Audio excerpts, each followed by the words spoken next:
on this stormy evening so that we can present to you some of the findings of our sea level affecting marshes model, or SLAMM for short.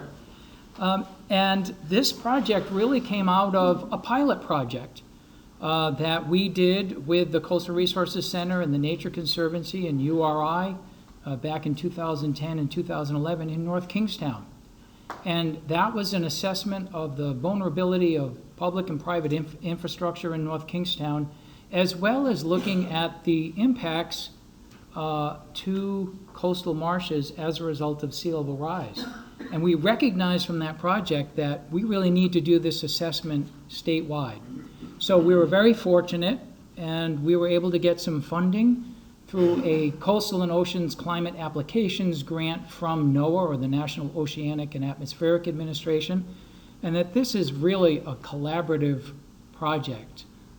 Ourselves, the Coastal Resources Management Council, along with the Narragansett Bay National Estuarine Research Reserve, and I know Jen West is here somewhere. There you are, Jen, thank you. And also, of course, the University of Rhode Island Coastal Resources Center, Rhode Island Sea Grant, Teresa Crean here, and Helen, of course, and Pam Rubinoff, who was not here this evening. The Nature Conservancy. Without the Nature Conservancy, we would not have been able to do the mapping and analysis, thanks to Kevin Ruddock from the Providence office, the Rhode Island Nature Conservancy. He is our GIS and mapping expert. And of course, Save the Bay. Wenley Ferguson has been instrumental in helping us with this project. And of course, the Maritime Institute at the Roger Williams School of Law. And thanks also to Julia Wyman. Where is Julia? There you are, sitting next to Dennis. So this evening, we're going to give you an overview of the project findings.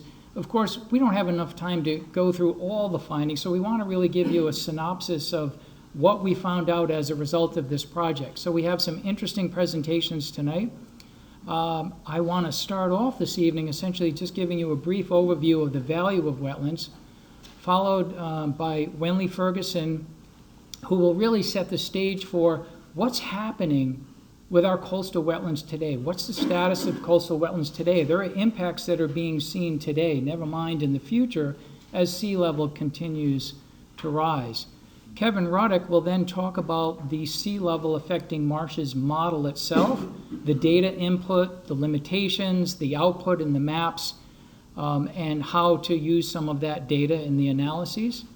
And then my colleague, Caitlin Chafee, will talk about the ongoing and future restoration projects for coastal wetlands and adaptation projects using SLAMM to help advise those projects. So, we love our wetlands. We are the ocean state. We love to recreate along the ocean and along our shorelines. And whether you are birding or wading through or kayaking through coastal wetlands, we certainly enjoy them. And we also value them for the resources that they help provide, and particularly shellfishing, very popular. And of course, just standing in a salt marsh in Rhode Island on a warm summer day with a light breeze blowing, that earthy smell of the salt marsh and hydrogen sulfide really brings home the fact that yay for salt marshes. We also value salt marshes because they're aesthetic value, whether it's in a painting, whether it's in a line drawing or a winter landscape of a salt marsh, or whether it's in photographs of a sunrise or a sunset. We value the beauty of salt marshes. They also have important ecosystem services.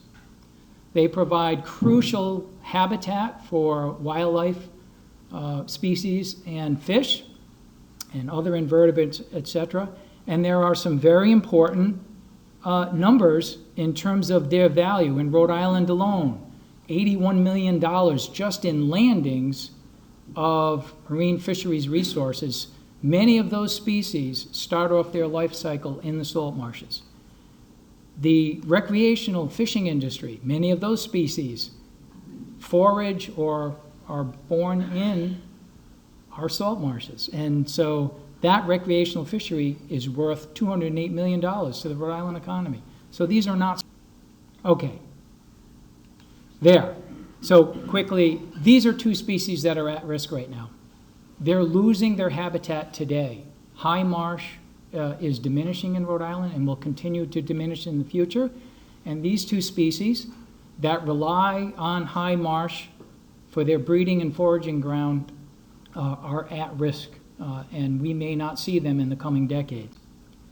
Of course, salt marshes perform important functions because they are at the interface of the land and everything that runs off the land into the sea, and the nutrients that come from the sea onto the shoreline. These are where nutrients cycle through the salt marshes. They also perform important functions to protect people and property. A recent study just last year projected that if all Rhode Island's coastal, so this assessment was done nationally for all of the coastal states in the nation, including Alaska and Hawaii. And this study determined that in Rhode Island, if all of our coastal habitats remained intact, so that's our dunes, our beaches, our coastal forests, our coastal wetlands, all of these ecosystems stay intact today, that by 2100 they'll protect $5 billion worth of property in Rhode Island. So they serve important functions.